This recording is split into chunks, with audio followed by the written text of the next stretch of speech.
I've been using Cricut Design Space for a lot of my projects, and when it suddenly stopped working, it completely threw me off. If you're in the same boat, I've got two fixes that can help you get back to designing quickly. First, don't jump straight into reinstalling. Always check if the issue is on Cricut's side. Sometimes, Design Space just won't load because their servers are having trouble. To find out, open downdetector.com and search Cricut or Design Space.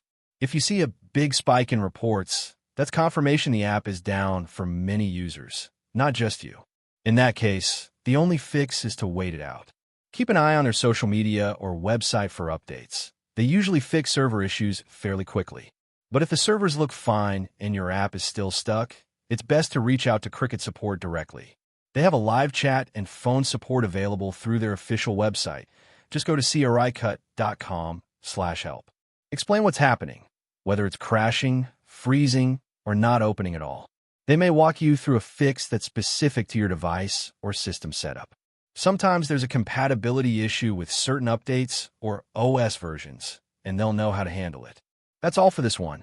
If this helped fix your Cricut Design Space app, hit like, subscribe for more tech fixes, and check the description for helpful links. Thanks a lot for watching, and happy crafting.